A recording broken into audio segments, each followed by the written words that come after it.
किसान आंदोलन का 63वां दिन है आज।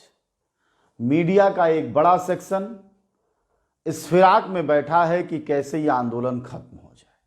कल से जो गिद्ध दृष्टि सरकारी मीडिया की आंदोलन पर शुरू हुई है उसका अंत होने का नाम नहीं ले रहा है। ऐसा लग रहा है मानो ठेका तो बहुत पहले ले लिया हो, लेकिन मौका आंदोलन को बर्बाद करने, खत्म करने और बदनाम करने का अब आया। आप देख रहे होंगे सुबह से शाम तक जिन चैनलों और एंकरों की कभी चिंता नहीं थी किसान आंदोलन, कल से उनके हाथ में लुआठा मिल गया है और पूरे किसान आंदोलन को फूंक देने के फिराक में है। एक तरफ ये है जो सरकारी मीडिया है, दूसरी तरफ वो हैं जिनका दिल बड़ा कमजोर था। अपने घरों में बैठ के सुविधाभोगी ढंग से अपने इंटरनेट और कंप्यूटर की गर्मी के बीच वह लगातार आंदोलनों को समर्थन दे रहे थे। आज कल से उनका एकाएक दिल रूठ गया है और वह आंदोलन के खिलाफ हो गए। उन्हें लगता है कि लाल किले पर किसी धर्म का झंडा फहरा देने के बाद किसान आंदोलन बर्बाद हो गया, खत्म हो गया, अपने रास्ते से भटक गया। उनका दिल इतना मासूम और कमजोर है और उनका मन इतना बहका हुआ है कि इस मामूली सी गलती जो सरकार प्रायोजित है उस पर उनका दिल बैठ जा रहा है। ये दो दुश्मन हुए। एक तीसरे दुश्मन वो हैं जिनको चिन्हित किया जा रहा है।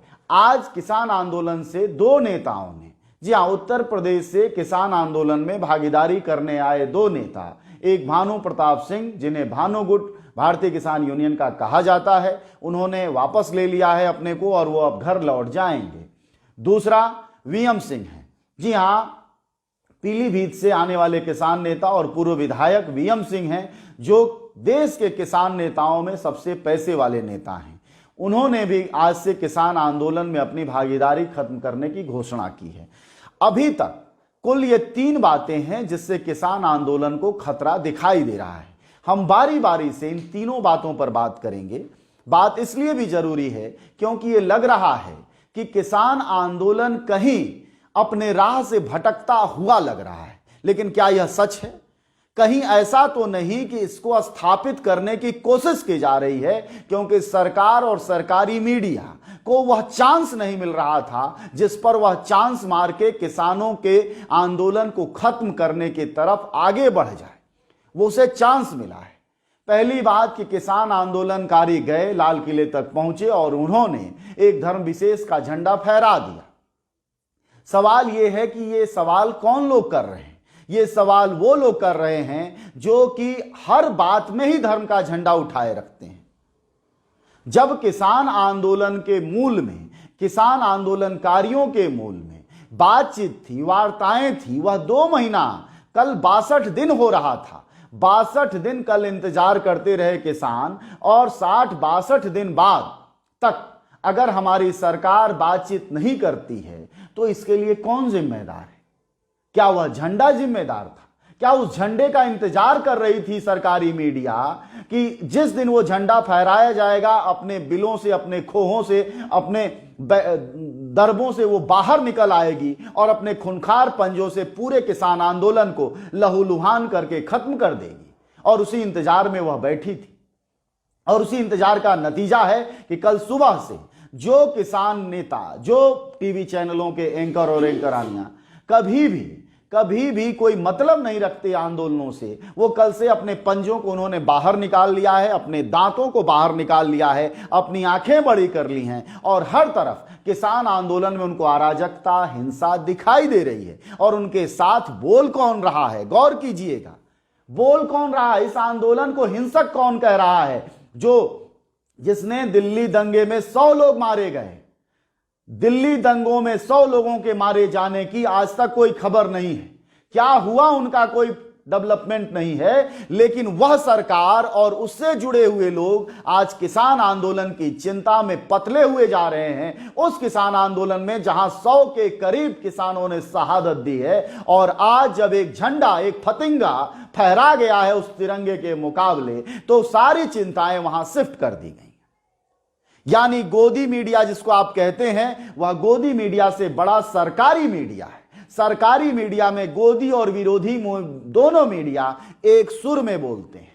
जी हां, कल से आपको मीडिया का फर्क नहीं पता चल रहा होगा। कल से आपको लगेगा कि जनता की मीडिया की जरूरत क्यों है, इन्हीं मौकों पर पड़ती है। जी हां, जब सच और झूठ के बीच का फर्क करना होता है तो जंजवार जैसी मीडिया आपके साथ होता है। और हम बताते हैं कि असल में क्या हुआ। असल में यह हुआ कि सरकार ने रास्ते दिए। क्या लाल किला आप नहीं जानते कौन सी जगह है? लाल किले पर, आधे से अधिक लाल किले पर सीआईएसएफ और सीआरपीएफ का सालों से कब्जा है। किसने घुसने दिया उन्हें? कौन लोग थे वो? किसको घुसने दिया गया? क्या वह किसान नेता थे? क्या वह नेतृत्वकारी थे? तो अराजक तत्वों को अगर आप घुसने देंगे, उसकी तरजीह देंगे और पूरे आंदोलन को शिफ्ट करने की फिराक में होंगे। आप बैठे रहे और आपने मौका दिया। जो गृह मंत्री आज जांच की बात कर रहे हैं, जिन गृह मंत्री को आज सुरक्षा की चिंता हो रही है, वह परसों तक कहां थे? कल दोपहर तक कहां थे? सवाल यह है, किसान आंदोलन को चुकी खत्म करने का, किसान आंदोलन को बर्बाद करने का, किसान आंदोलन को अपनी जड़ों से मिटाने का, किसान आंदोलनकारियों को हिंसक बनाने का, चूंकि सरकारी मीडिया और सरकार को कोई मौका नहीं मिल पा रहा था, ऐसे में कल का वह झंडा मौका की तरह है। यानी मौका है सिर्फ वो, बहाना है सिर्फ वो। आप लाख अच्छाई करें लेकिन बहाना उन्हें चाहिए और गलत साबित करने का तरीका चाहिए। तो इन बहसों में अगर आप पढ़ते हैं कि नहीं साहब झंडा ऐसे फहर गया, झंडा वैसे फहर गया, झंडा इस गलती से फहर गया, यह अंततः सत्ता और सरकारी मीडिया के साथ खड़ा होना है। झंडे पर बहस क्यों हो रही है? क्या वह झंडा पिछले 62 दिनों की मांग था? क्या उस झंडे के लिए 62 दिनों से किसान आंदोलनकारी थे? वह 3 कानून कहां गए? वह सवाल कहां गए जहां सैकड़ों की संख्या में किसान आत्महत्याएं करते हैं? वह सवाल कहां गया कि पिछले 62 दिनों में आंदोलन में उस पर कोई रोना पीटना क्यों नहीं है? उस पर कोई आवाज क्यों नहीं? उस पर कोई बात क्यों नहीं? उस पर कोई सवाल क्यों नहीं? सवाल उस झंडे पर क्यों? इस पूरी बहस को, इस पूरी मांग को, इस ऐतिहासिक आंदोलन को, क्या यह आंदोलन के बाद जिस तरह के दबाव में सरकार आई है, उस दबाव को फुस करना, उसमें पिन चुभोने का काम दरअसल उस झंडे में छुपा हुआ है। झंडा वह पिन है, वह बहाना है जो सरकार आपको देना चाहती। आपके पास झंडा नहीं होता तो कोई और बात होती। कल कोई पुलिस वाला नहीं मारा गया, कल को इस भीड़ में पुलिस वाले की हत्या हो जाती, मार दिया जाता, सरकार के लिए वो बहाना हो जाता। आप सफाई नहीं दे पाएंगे, सफाई देने की स्थिति में नहीं आ पाएंगे कि वह झंडा ऐसा था और झंडा वैसा था। झंडे का कोई मतलब नहीं था। झंडा वहां तक पहुंचा कैसे, यह बहस है। कौन वहां तक जाने के लिए मजबूर किया? किन लोगों ने 62 दिनों से किसानों से बातचीत का स्वांग रचा? वो कौन लोग हैं जो किसानों के आंदोलन को आतंकवादी नक्सली कहते हैं? वो कौन लोग हैं जो किसान से वार्ताओं को करने की फुर्सत नहीं रखते हैं? वह कौन लोग हैं? सवाल यहां आज भी खड़ा है, किसी झंडे डंडे के पास नहीं गया है। सवाल यह है कि किसान आंदोलनों को कमजोर करने की फिराक में बैठा हुआ सरकारी मीडिया, जो कल तक अपनी मुंह छुपाए, अपने बैनर, झंडे, माइक को अपने इधर उधर छुपाए घूम रहा था, अब वह बाहर आ चुका है। शैतानों की वह पूरी सेना बाहर आ चुकी है जो कल तक किसान आंदोलन के डर से किसी बिल में, किसी चूहे के बिलदानी में छुपी हुई थी। आज वह गरज रहे हैं। गरज सिर्फ ये रहे हैं क्योंकि आपके जो समर्थक हैं वह गलत विमर्शों पर खड़े हैं। वह विमर्श नहीं हमारा। किसान आंदोलन में मुद्दा झंडा का नहीं है। किसान आंदोलन का मुद्दा वो तो 3 कृषि कानून है जिनके लिए 62 दिनों में 100 के करीब किसानों ने शहादत दी है, लाखों घंटे गुजारे हैं यहां और लाखों करोड़ों का नुकसान किया है अपनी खेती बाड़ी संसाधन का। सवाल वो है, सिर्फ सरकारी मीडिया यह चाहता है, वह नोच खाओ मीडिया, वह गिद्धों की निगाह। आप ध्यान रखिए कि गिद्धों की एक टोली जो किसी गाय के, भैंस के, जानवर के मरने के इंतजार में थी, वह तरह तरह से मंडरा रही थी। वह सिर्फ इस इंतजार में थी कि गाय के पांव में कब चोटिल हो, किसी गड्ढे में जाएं और वो नोच खाएं। बस वही हुआ है किसान आंदोलन के साथ कि सरकार और सरकारी मीडिया जो गिद्ध निगाह किसान आंदोलन पर रखे हुई थी, ऊपर ऊपर से उसे कल एक मौका मिला है और जाहिर तौर पर इस मौके की तलाश में वो होते, उस मौके से आप नहीं बच सकते हैं। इसलिए किसान आंदोलन बहक गया है, दरक गया है, अलग रास्ते पर चला गया है, यह सब बकवास बातें हैं। कल किसान आंदोलनकारियों ने कोई हिंसा नहीं की है। हिंसा जो हुई है वह मजबूर किया गया। जब कहा गया सुबह के समय कि टिकरी बॉर्डर, जब बातचीत हो गई सरकार से कि टिकरी बॉर्डर, गाजीपुर बॉर्डर और सिंघू बॉर्डर को बॉर्डर खोल दिए जाएंगे, पुलिस ने क्यों नहीं बॉर्डर खोला? पहली खबर यह कहां से आ गई कि किसान आंदोलनकारियों ने बैरिकेड तोड़ दिए। टिकरी बॉर्डर का बैरिकेड तोड़ना क्यों पड़ा? जब बातचीत हो गई थी सरकार से, पुलिस ने इजाजत दे दी थी, तो फिर जरूरत क्या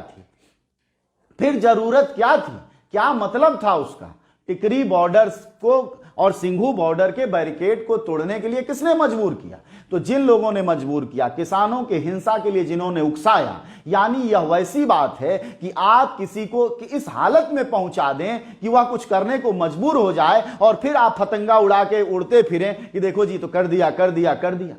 ये मजाक नहीं है, यह देश का आंदोलन है और इसको समझने की जरूरत है। अब आइए हम दूसरे लोगों पर बात करते हैं जिनका दिल कल से बैठ गया है और अब तक वह किसान आंदोलनों के बड़े समर्थक थे। बड़ा ही उनका दिल बल्लियां उछलता था और वो रातों दिन ट्वीट से और अपने फेसबुक से लगे पड़े रहते थे और किसान आंदोलन के पक्ष में रहते थे। कल से उनका दिल टूट गया है, मायूस हो गया है, घबरा गया है, आम था लटका हुआ चू गया है। ऐसे चूए हुए लोगों से वैसे भी कुछ नहीं होता है, क्योंकि किसी भी आंदोलन में 62 दिनों से उनके रोम में से कुछ नहीं चू रहा था।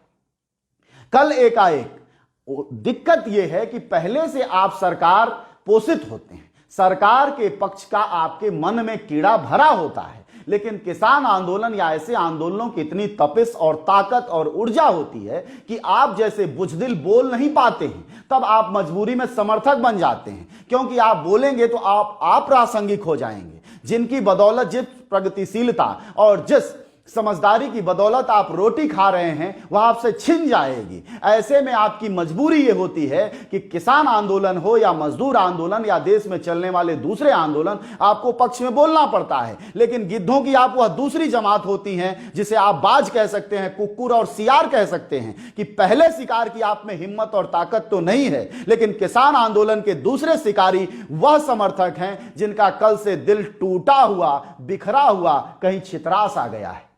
जी हां, वो दूसरे लोग हैं, वह दूसरे श्रेणी के लोग हैं जो किसान आंदोलन और ऐसे हर आंदोलन के दुश्मन हैं, जिनका दिल इतना कमजोर और मासूम होता है कि कभी भी टूट सकता है, पता नहीं चलता कि किस पाले में कब चले जाएं। वो असल में सरकार समर्थक होते हैं। और हम आपको फिर बता दें कि आंदोलनों की ताप और ऊर्जा को सहने की क्षमता, उसको झेलने की ताकत और अपने लिखने पढ़ने की मजबूरी की वजह से वह आंदोलनों में खड़े रहते हैं, क्योंकि उसी की वो रोटी खाते हैं। लेकिन जैसे ही आंदोलन में कोई हिंसा की बात आती है, कल कोई हिंसा भी नहीं हुई है, सिर्फ एक झंडा फहराया है, अब सारा ज्ञान उनका झंडे पर चला गया है, मानो कि किसान आंदोलन का मुद्दा झंडा रहा हो। 62 दिन से बैठा हुआ किसान झंडे के फहराने के लिए ही परेशान था और आगे उसने झंडा फहरा दिया है और हिंदुस्तान का झंडा नीचे कर दिया। अरे मूर्खों की बड़ी जमातों के बड़े हिस्से, अगर तुम आंदोलन में होते, 10 कदम चले होते, हिंदुस्तान के झंडे के मुकाबले दूसरे हर झंडों की गिनती बहुत मामूली थी, बहुत कम थी। अगर उसको भी देखना हो तो जंजवार के वीडियो देख लीजिए, कल के घंटों घंटों के वीडियो, आपको पता चल जाएगा कि हिंदुस्तान का झंडा किसानों के बीच किस तरह लहरा रहा था। आज आपका दिल टूट गया है।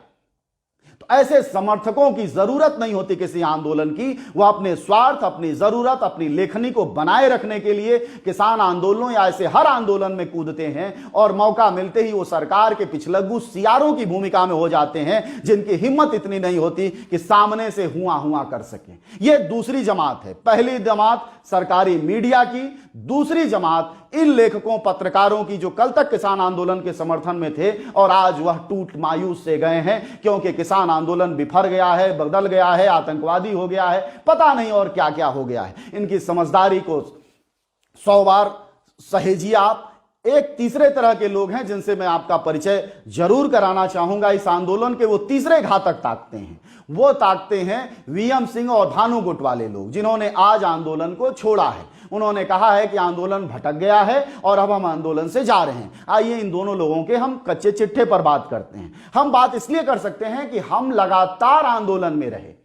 कोई एक व्यक्ति, कोई एक समूह कोई एक मीडिया घराना जंजवार के बारे में यह नहीं कह सकता कि हम आंदोलन में नहीं हैं। हम आंदोलन की एक एक बारीकियों पर हैं। सिंघू बॉर्डर, टिकरी बॉर्डर, गाजीपुर बॉर्डर, यहां तक कि चिल्ला बॉर्डर जिसका कोई नामलेवा नहीं है, वहां भी जंजवार ने बड़ी रपटें की हैं। हमने खुद जाकर वहां खबर की है और आपको बताते हैं। चिल्ला बॉर्डर के भानुगुट, भानु प्रताप सिंह, भारतीय किसान यूनियन भानुगुट के नाम से जाने जाते हैं, जिन्होंने इस आंदोलन से आज पीछे अपने को किया है। उनकी वक़्त इतनी है कि 100 की संख्या में भी उनके साथ किसान नहीं थे चिल्ला बॉर्डर पर।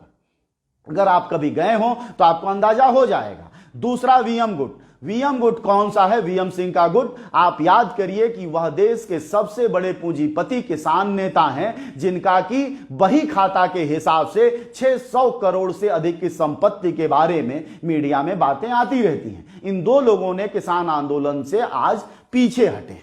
उन्होंने राकेश टिकैत पर वीएम सिंह ने आरोप लगाया है कि वो गलत रास्ते ले गए। इस तरह के आरोपों का मायने और मतलब नहीं होता। हर लड़ाइयों में अगर कोई सेना आगे बढ़ रही होती है तो कुछ संघर्षों में लोग पीछे हट जाते हैं। कुछ संघर्ष ऐसे होते हैं कि कुछ साथी पीछे छूट जाते हैं, कुछ छोड़कर चले जाते हैं, कुछ शिकायत करते हैं। कई बार अपनी क्षमताओं और अक्षमताओं की भी बात होती है कि कितना लंबा आप टिकते हैं।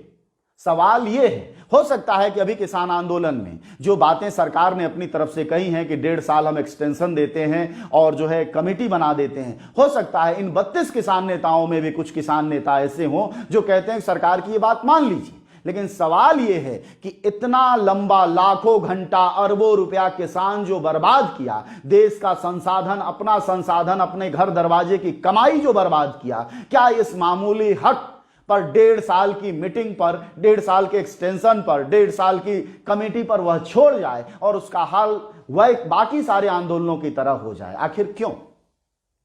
सवाल यह है। यानी आप समझिए कि किसान आंदोलन के जो 3 बड़ी कमजोरियां हैं और 3 बड़े दुश्मन हैं, इन तीनों दुश्मनों की अगर आप पहचान नहीं करते हैं तो आप यह समझ लीजिए कि आंदोलन की आंच की ताप को आप नहीं समझ सकते हैं। पहले वो गिद्ध हैं, आप ध्यान दीजिए, पहले वो गिद्ध हैं, सबसे पहले जो लंबे समय से उस पशु का इंतजार कर रहे थे कि कब इसका पैर चोटहिल हो और कब या गड्ढे में गिरे या जमीन पर गिरे और वो झपट्टा मारे।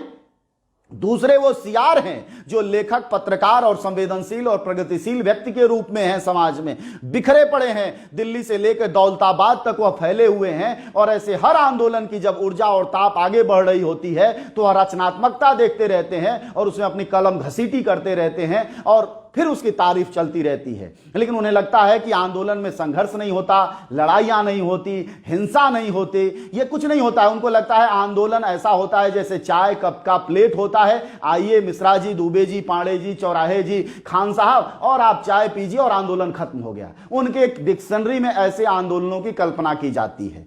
जो सवाल यह है कि इन लोगों से अगर आंदोलन बचेगा तो मजबूत रहेगा। कोई आंदोलन कितना टिकता है वह अपनी दूरदृष्टिता पर निर्भर करता है। लेकिन बड़ी बात यह है कि गिद्धों, सियारों से बचना बहुत जरूरी है, क्योंकि वो वही लोग हैं जो अब तक आंदोलनों में बड़े समर्थक थे, आज दुश्मन होते से नजर आ रहे हैं। और वीएम गुट हो या भानु गुट हो, उनके जाने न जाने से या कोई और गुट हो, यह आंदोलन जो सरकार पर दबाव बनाया है, उस दबाव के सारा एक ही मकसद है, चाहे सरकारी मीडिया हो या सियारों, ये डरपोकों की फौज हो, इनका एक ही मकसद है कि उस दबाव को फिस कर दें। उस दबाव को फिस करने की ताकतों से जूझना है, क्योंकि यह ताकत बहुत बड़ी है। यह पहली दफा है, मोदी का काल हो या कांग्रेस का काल या इससे पहले की सरकारों का काल, पिछले 30 साल में स्थिति यह है कि लोग कहते हैं आंदोलनों से कुछ होता नहीं है, लेकिन इस आंदोलन ने हो करके दिखाया। कहते हैं कि आंदोलनों के आगे पुलिस होती है, हम उसके नहीं जाते हैं, इन्होंने जा करके दिखाया। कहते हैं लाल किला तक आप नहीं पहुंच सकते, इन्होंने जा करके दिखाया। सवाल यह है कि लाल किले पर झंडा फहराने का जो पूरा विमर्श है उसको शिफ्ट क्यों किया गया? अगर उसका कोई एक अपराधी है तो पकड़ लीजिए और जेल में डाल दीजिए, लेकिन किसान आंदोलन बर्बाद हो गया, डिरेल हो गया, अपने रास्ते से बहक गया, इन बातों का मतलब नहीं है। इन बातों का मतलब इसलिए नहीं है कि किसान आंदोलनकारियों की मांगों में से यह नहीं था कि वह जो है धर्म की ध्वजा फहराएंगे लाल किले पर, बल्कि धर्म की ध्वजा फहराने का सपना तो भाजपा और आरएसएस का है, जो हर जगह धर्म की ध्वजा फहराते हैं, चाहे वह कोर्ट हो या फिर मस्जिदें हो, वो हर जगह भगवा झंडा फहराने के बाद काफी उत्साहित हो जाते हैं। और हो सकता है उनके दिलों में बल्लियां उछल रही हों कि देखो सिखों ने झंडा फहरा दिया, आने वाले समय में हम भी यहां राम नाम का झंडा फहरा देंगे। इसलिए उनकी यह बात कि झंडा फहरा देने से, भगवा झंडा फहरा देने से उनके दिल में बड़ा तकलीफ है और हिंदुस्तान के तिरंगे की थोड़ी सी कद्र कम हुई है, यह सिर्फ दिखावे और कहने की बातें हैं। अगर आरएसएस और इससे जुड़े संगठन भाजपा की मंशा आप देखें, या वह आरएसएस है जो अपने कार्यालयों तक में भारतीय झंडे को नहीं फहराती, उसके दिल में इतना दर्द, इतनी तकलीफ कैसे होने लगी है, इतनी तकलीफ कैसे होने लगी? उस तकलीफ का कोई मतलब नहीं है। आरएसएस, बीजेपी, हिंदुवादी संगठनों को या दूसरे कट्टरपंथी संगठनों को भारतीय झंडों से क्या लेना देना, तिरंगे की शान से उसे क्या लेना देना? क्या तिरंगे की शान उसके हिंदुस्तान की शान है? नहीं, वह तो एक ऐसा समाज बनाना चाहता है जहां सिर्फ कट्टरपंथी रहे। तो उनके इस प्रेम को समझने की जरूरत है। और जो ये सियार, जिनको कि मैं कह रहा हूं कि वो छुपे हुए बिलों के वो लोग हैं जो फिर से जाग उठे हैं और कह रहे हैं किसान आंदोलन भटक गया है, उनको पहचानने की जरूरत है। और अगर वो सुधर सकते हैं, अपनी दृष्टि खोल सकते हैं, तो अपनी दृष्टि भी खोलने की जरूरत है कि आने वाले समय में ऐसे आंदोलन होंगे। तानाशाही का जवाब कोई कप प्लेट की चाय सजाकर नहीं दी जाती। अगर सरकारें नहीं बोलने देंगी, अगर सरकार एक ऐसी सरकार जिसने किसानों से नहीं पूछा, नौजवानों से नहीं पूछा, मजदूरों से नहीं पूछा, बिना पूछे हुए कानून बनाएगी और जब कहेंगे इसे वापस लो तो गोलियां, डंडे और लाठियां चलाएगी, बॉर्डर को सील कर देगी, तो जाहिर तौर पर कप और प्लेट से वार्ताएं नहीं हो पाएंगी। उसके संघर्ष होंगे, उसके रास्ते होंगे। सवाल यह है कि इसके लिए जिम्मेदार कौन है? चाहे वो झंडा फहराना हो, या कल के किसान नौजवान का मरना हो, या पुलिस वाले पर हुए हमले हो, या किसानों का घायल होना हो, या दर्जनों से ज्यादा की संख्या में एफआईआर दर्ज हो रहे हैं, एक के बाद 200 लोगों को गिरफ्तार किया जा चुका है अब तक। इन सब के लिए जिम्मेदार क्या किसान हैं या सरकार हैं? बहस इस पर होनी चाहिए। बहस इस पर होनी चाहिए कि 1.5 साल का एक्सटेंशन आप कानून को जो दे रहे हैं नहीं लागू करने का, खत्म करने की बात क्यों नहीं कर रहे? किसकी वजह से, किसका प्रेशर है? बात इस पर होनी चाहिए कि किसान आंदोलन का असल मुद्दा जो है उस पर सरकार बात क्यों नहीं कर रही। यह सब एक जरूरी चीजें हैं और यह बहुत जरूरी है कि वीएम सिंह चले जाएं, भानु चले जाएं, टिकैत चले जाएं, कोई और चला जाए, उससे फर्क तब तक नहीं पड़ता है जब तक किसान आंदोलन का रास्ता अहिंसक है, मजबूत है, सैद्धांतिक है और सबसे बड़ी बात कि दृष्टि वाला है, उसको दिखाई दे रहा है। किसान कह रहे हैं कि यह तो 26 जनवरी है, अगला 15 अगस्त का हमारा फिर